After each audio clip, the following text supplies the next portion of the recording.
ব্যক্তি ফজরের নামাজ লাগাতার পড়তে থাকবে, আল্লাহ তাআলা তার চেহারায় এমন একটা নূরের মায়া দান করবেন, শত্রু পর্যন্ত যার চেহারা দেখলে মায়া করতে বাধ্য হয়ে যাবে। সুবহানাল্লাহ। এবার আসেন, আপনারা কষ্ট হচ্ছে মনে হয় না? আমাদের এলাকায় কিছু মুরব্বী আছে, চেহারা দেখলে মায়া লাগে, শ্রদ্ধা লাগে, দাড়িগুলো সাদা সাদা, চেহারাটা দেখলে মনে হয় মা নূর জরি জরি ভরা ভালো। যাদের থেকে সুন্দর হতে ইচ্ছা হয়, আমার একটা অনুরোধ, আল্লাহকে খুশি করার জন্য প্রত্যেকদিন ফজরের নামাজটা কন্টিনিউ করেন।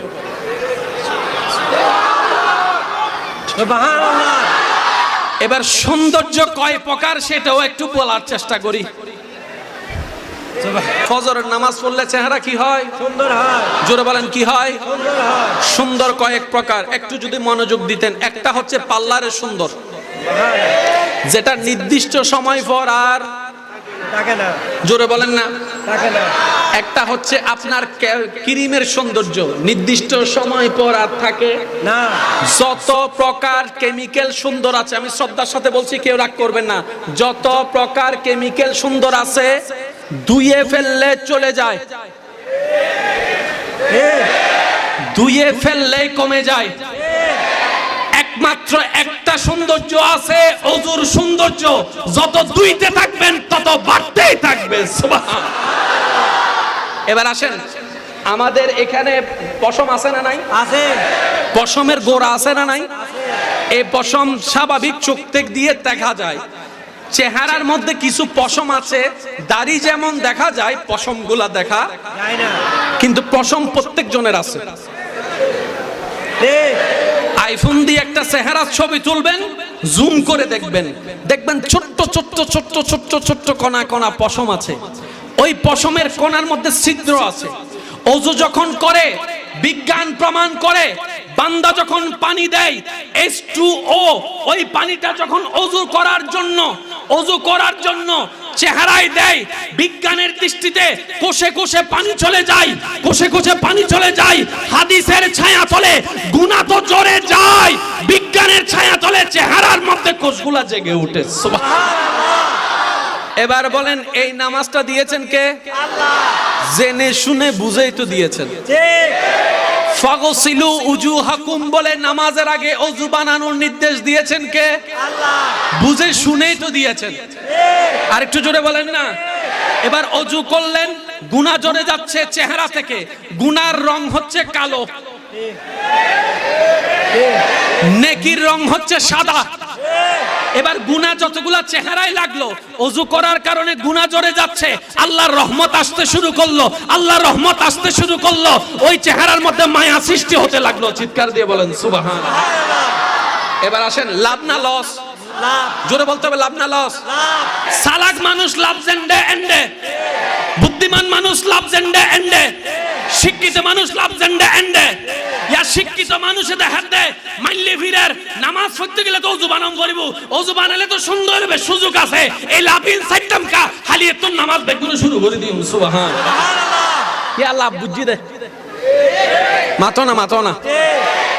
এবার আইন হষ্ট অন্য হন না, হদুনে নামাজের হতা হইতে হন বুক ফাটিজের গুন্নি না। আরেকজন হবু দুজুর কারবালা মাহফিলু তাইয়ারে নামাজের হতা কিল্লে হইতে লাগুন দেয়। আদে কারবালার যেদিন শিক্ষা আছিলেন বুতের একখান শিক্ষা আছিল দে বদ্দা নামাজের শিক্ষা ডর করে। সুবহানাল্লাহ। আর কেন জোর হন না? সুবহানাল্লাহ। এবার আসেন, গভীর মনোযোগ। নামাজ আপনি যখন ওযু করেন, ওযু করার সময় নাকে কি দেন? ভাইয়া একটু আওয়াজ দিলে খুশি হবেন। নাকে কি দেন? পানি। এই নাকে পানি দেওয়ার কারণে আপনার নাকের ভিতরে যত প্রকার ধুলি আছে সবগুলা বের হয়ে যায় দৈনিক 5 বার। আর একটু জোরে বলতে হবে সুবহানাল্লাহ। এবার হাত ধোয়া হয় কি হয় না? হাত ধোয়ার গুরুত্বটা কি করুণা এসে ভালো করে দেখাই দিছে। আর একটু জোরে বলেন না।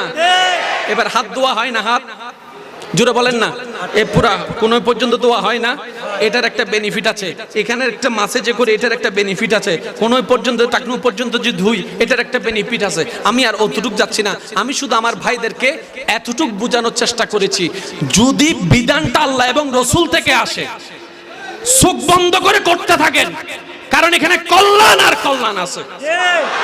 এখানে বিবেক খাটানোর দরকার নাই, বিজ্ঞান খাটানোর দরকার নাই। আমার রব যেটাতে হ্যাঁ বলবে এটাই কল্যাণ। চিৎকার দিয়ে বলেন সুবহানাল্লাহ। এবার আসেন, নামাজ কয় ওয়াক্ত? এই 5 ওয়াক্ত নামাজের প্রথম ওয়াক্ত নামাজ হচ্ছে ফজর, ফজরের পর জোহর, জোহরের পর আসর, আসরের পর মাগরিব, মাগরিব থেকে এশা। এবার আমি বলবো, আপনারা শুধু একটু ভেবেচিন্তে উত্তর দিবেন। জোহর থেকে আসরের মাঝখানের সময় কি বেশি না কম? বেশি। জোহর থেকে আসর, থেকে মাগরিব, মাগরিব থেকে এশা, এশা থেকে ফজর, এশা থেকে ফজর, এশা থেকে ফজর, এশা থেকে ফজর, ফজর থেকে জোহর, ফজর থেকে জোহর, এশা থেকে ফজর, বেশি, এশা থেকে ফজর, ফজর থেকে জোহর, জোহর থেকে আসর, আসর থেকে মাগরিব। সিটিংটা দেখেন। সুবহানাল্লাহ। আচ্ছা আল্লাহ, তুমি এভাবে কেন সাজাই দিলা?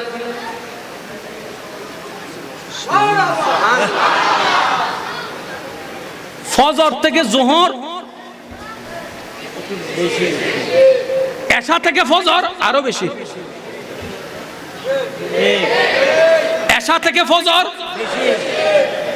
ফজর থেকে জোহর একটু কম, জোহর থেকে আসর একটু কম, আসর থেকে মাগরিব, মাগরিব থেকে এশা আরো ছোট।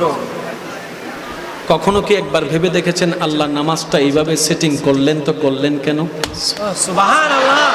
যেহেতু রব করেছেন, বুঝে শুনে করেছেন। ভাই একটু